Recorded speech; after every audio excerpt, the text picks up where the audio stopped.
મિત્રો, ગુજરાતની રાજ્ય સરકાર વર્તમાન જે સ્પર્ધાત્મક પરીક્ષાઓ છે એ સ્પર્ધાત્મક પરીક્ષાના જે પરીક્ષાર્થીઓ છે તેની સાથે ડિંડક અને નાટક કરી રહી છે. કેમ? કારણ કે વર્તમાનમાં લેવાયેલી જે નીટની જે પરીક્ષા હતી એ નીટની પરીક્ષામાં જે છબરડાઓ સામે આવ્યા અને એ જે નીટની પરીક્ષામાં જે પેપર લીકેજની જે ઘટનાઓ સામે આવી તેને કારણે હવે એનો હાથો બનાવી, એનો હથિયાર બનાવી અને ક્યાંક ને ક્યાંક વિદ્યાર્થીઓના ભોગે એ પ્રાઇવેટ કંપનીઓને ફાયદો કરાવવા માટે હવે જે પરીક્ષાઓ, ખાસ કરીને CCE જેવી પરીક્ષાઓ જે છે એ હવે ઓનલાઈન મોડથી લેવાનું એ નક્કી કરી રહી છે. ખરેખર જો ગુજરાત રાજ્ય સરકારને અને જે સ્પર્ધાત્મક પરીક્ષાઓની એટલી બધી જ જો ચિંતા હોય તો એ પરીક્ષા ભરતી બોર્ડ અને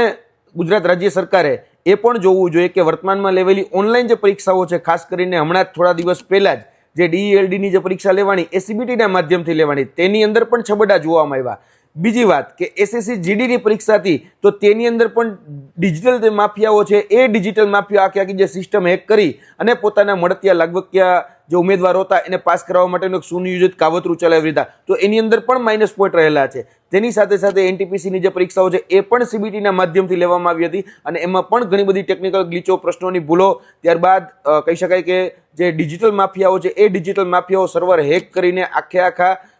લાઈક ધ ટીમ વ્યુઅર જેવા સોફ્ટવેરનો ઉપયોગ કરી અને આખું જે પેપર છે એ બીજી જગ્યાએથી સોલ્વ કરાવતા જોવા મળ્યા હતા. જો ખરેખર ગુજરાત રાજ્ય સરકાર છે એ ગુજરાત રાજ્ય સરકાર પ્રાઇવેટ કંપનીઓ અને ખાસ કરીને GADના એક હઠાગ્રહી જે અધિકારી છે એ હઠાગ્રહી અધિકારી ક્યાંક ને ક્યાંક જે ખાનગી સંસ્થાઓ છે એ ખાનગી સંસ્થાઓ અને ઓનલાઈન જે પરીક્ષા છે એની વકીલાત કરી રહ્યા છે. હવે એ વકીલાત શા માટે કરી રહ્યા છે એ ખબર નથી, પરંતુ એવું લાગી રહ્યું છે વિદ્યાર્થીઓને કે ક્યાંક ને ક્યાંક એમનો પોતાનો અંગત સ્વાર્થ એમાં રહેલો છે. જે કંપનીને વેન્ડર, એટલે જે વેન્ડર છે એને જે એજન્સીને જે કોન્ટ્રાક્ટ આપવાનો છે એ કંપની ક્યાંક ને ક્યાંક ગિફ્ટ સિટીની અંદર મોટું રોકાણ કરીને બેઠી છે અને એનો ખર્ચો એ અહીંયાથી કાઢી અને જે સાહેબ જે છે, મુચ્ચ સાહેબ, બરાબર, દેશના સાહેબ, એને ગુડ બુકમાં એમને ક્યાંક નામ લખાવવું છે એટલા માટે વિદ્યાર્થીઓનો ભોગ લેવાનું એમને નક્કી કર્યું છે. એટલે નીટને હાથો બનાવી, નીટને હથિયાર બનાવી અને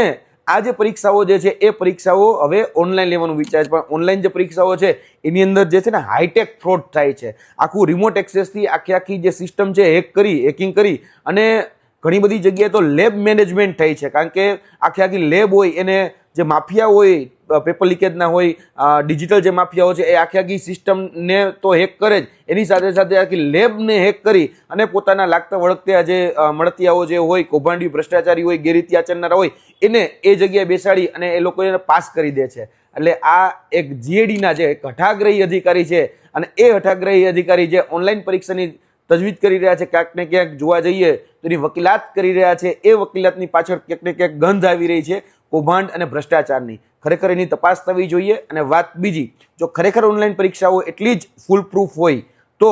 ખરેખર એ GADના અધિકારી અને ગૌણ સેવા પસંદગી મંડળે એક લેખિતમાં વિદ્યાર્થીઓને આશ્વાસન આપવું જોઈએ, વિદ્યાર્થીઓને બાંયધરી આપવી જોઈએ કે આની અંદર કોઈ જ પ્રકારની ગેરરીતિ નહીં થાય, કોઈ જ પ્રકારનો ભ્રષ્ટાચાર નહીં થાય, કોઈ જ પ્રકારની ટેકનિકલ ગ્લિચ પણ નહીં થાય, કોઈ જ પ્રકારનો પ્રશ્ન રદ કરવામાં નહીં આવે અને આ જે પરીક્ષા છે એ ફૂલ પ્રૂફ સિસ્ટમથી લેવામાં આવશે. જો ખરેખર એ GADના અધિકારી લેખિતની અંદર જો આશ્વાસન આપતા હોય અને જે ગૌણ સેવા પસંદગી મંડળ આજે પરીક્ષા લઈ રહી છે એને પણ પોતાની નૈતિક જવાબદારી સમજી એના અધ્યક્ષે અને બીજા કર્મચારીઓએ પણ, ઉચ્ચ કર્મચારીઓ જેને આપણે અધિકારીઓ કહે છે, એને પણ લેખિતમાં બાંયધરી આપવી જોઈએ કે આની અંદર અમે કોઈ જ પ્રકારની ગેરરીતિ થવા નહીં દઈએ. આ એજન્સીઓ જે છે એ એજન્સીઓ એ ખૂબ પારદર્શક રીતે કામ કરશે. પછી એવું ન બને કે ભૂલ એજન્સીની હોય, એટલે ભૂલ ગૌણ સેવાની હોય કે ભૂલ ભરતી બોર્ડની હોય કે ભૂલ GADની હોય અને પછી એજન્સીઓના માથે, જે રીતે અત્યારે વર્તમાનમાં બની રહ્યું છે કે એજન્સીઓને માથે ઢોળી દેવામાં આવે. અને એક બાંયધરી ખાસ એ પણ આપજો કે નોર્મલાઇઝેશન જે પદ્ધતિ છે એ નોર્મલાઇઝેશન પદ્ધતિમાં કોઈ જ વિદ્યાર્થીનો ભોગ લેવામાં નહીં આવે. એટલે જો તમે ખરેખર એવું સમજતા હોય કે નૈતિકતા તમારામાં જો જીવતી હોય તો આજે બધી જ પરીક્ષાઓ જે છે એ પરીક્ષામાં તમે લેખિતમાં બાંયધરી આપો કે કોઈ પ્રકારની ગેરરીતિ નહીં થાય, નોર્મલાઇઝેશનનો કોઈ ઉમેદવાર ભોગ નહીં બને. ક્યાંક ને ક્યાંક એક પ્રાઇવેટ કંપનીને ફાયદો કરવા માટે, ખાનગી કંપનીને ફાયદો કરવા માટે તમે ક્યાંક ને ક્યાંક એની જે વકીલાત કરી રહ્યા છો એ વકીલાત બધા જ લોકો અત્યારે જોઈ રહ્યા છે. અને વાત બીજી કે હમણાં જ એવું કહેવામાં આવી રહ્યું છે કે જે રિપોર્ટ, એટલે કે અધિકારીઓ દ્વારા જે વહીવટી પંચનો જે રિપોર્ટ છે એના હવાલાના માધ્યમથી પણ કહેવામાં આવે છે કે વહીવટી પંચનો જે રિપોર્ટ છે એની અંદર એ કહેવામાં આવ્યું છે કે ભાઈ હવે જે વર્ગ 3ની પરીક્ષાઓ જે છે એ તમામ પરીક્ષાઓ ઓનલાઈન લેવી અને તેની સાથે સાથે એના ખભે બંદૂક ફોડીને એવું કહેવામાં આવી રહ્યું છે કે આ જે પરીક્ષાઓ જે છે એ 6 મહિનાની અંદર પૂરી થવી જોઈએ. ક્લાસ 1 2 જેવી પરીક્ષાઓ જે છે એ પરીક્ષાઓ પણ હવે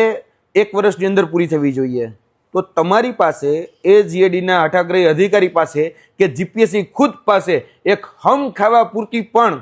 એવી પરીક્ષા હોય કે જેને છેલ્લા 1 વર્ષની અંદર એ પૂરી કરી હોય, હમ ખાવા પૂરતો પણ જો દાખલો હોય તો આપજો વિદ્યાર્થીઓને. કઈ એવી પરીક્ષા, એ ગૌણ સેવા હોય, પંચાયત હોય કે પછી અન્ય કોર્પોરેશનની ભરતી હોય કે જીપીઆરબીની ભરતી હોય કે તમે 6 મહિનાની અંદર એ ભરતી પૂરી કરી દીધી હોય, એવો તમારી પાસે એક દાખલો હોય તો એ દાખલો પણ આપજો. કારણ કે આજે ક્યાંક ને ક્યાંક જેના ખભે તમે બંદૂક, પંચનો જે રિપોર્ટ જે છે એ વહીવટી પંચના રિપોર્ટના ખભે જે બંદૂક પડી રહે છો તો એ પ્રમાણે તમે કામ નથી કરતા, પરંતુ તમારે તમારો અંગત સ્વાર્થ સાધવા હેતુસર ઓનલાઈન પરીક્ષા લઈ અને તમારે ખાનગી કંપનીને ફાયદો કરીને પોતાનો વ્યક્તિગત સ્વાર્થ જે છે એ સિદ્ધ કરવો છે, એ જરા પણ ચલાવી લેવામાં નહીં આવે. ક્યાંક ને ક્યાંક વેન્ડરને ફાયદો કરવા માટે, પોતાનો વ્યક્તિગત ફાયદો કરાવવા માટે જે અત્યારે થઈ રહ્યું છે એ ખૂબ ખોટું થઈ રહ્યું છે. બીજી વાત, ઓનલાઈન પરીક્ષાની વાત કરવામાં આવે છે તો આ જે ઓનલાઈન પરીક્ષાઓ જે છે એમાં જોવા જઈએ તો છેલ્લા 6 મહિનાની જે પરીક્ષાઓ છે ને એ ખાલી 6 મહિનાની તપાસ, એ તમામ જે પરીક્ષાઓ છે એની એક વખત તપાસ કરી જુઓ કે કેટલી સિસ્ટમ ફૂલપ્રૂફ હતી. આ જે પરીક્ષાઓ લેવામાં આવી, ખાસ કરીને એસએસસીની છે, રેલવેની છે, બેન્કિંગની છે, આ બધી જ એનટીપીસીની જે પરીક્ષાઓ જે લેવામાં આવી એ બધી જ પરીક્ષાઓમાં આખી લેબ હેક કરવામાં આવી. સર્વર જે છે એ સર્વર ના ઇસ્યુમાં જોવા મળ્યા, પ્રશ્નો ઘણા બધા જે છે એ પ્રશ્નોની ભૂલો પણ એમાં જોવામાં આવી, ટેકનિકલ ગ્લિચ પણ જોવામાં આવી. અને આ ખૂબ જ અપારદર્શક પ્રક્રિયા જે છે, અપારદર્શક પ્રક્રિયાનો ભોગ જે છે ને એ વિદ્યાર્થીઓ બનતો હોય છે. અને ખરેખર મહેનત કરનાર જે વિદ્યાર્થી છે ને એ ફક્ત ને ફક્ત મહેનત કરતો રહી જાય છે. અને સેટિંગ બાદ જે વિદ્યાર્થી છે ને એ આખું સર્વર હેક કરી અને ક્યાંક ને ક્યાંક સેટિંગના માધ્યમથી પાસ થતો એ જોવા મળે છે. તમે વિદ્યાર્થીઓને મહેરબાની કરી કહેવાય ને પ્રયોગશાળાના ઉંદર એ ન બનાવો. કેમ? કારણ કે વિદ્યાર્થીઓને તમે પ્રયોગશાળાના ઉંદર બનાવી અને ક્યાંક ને ક્યાંક એનો ભોગ લઈ રહ્યા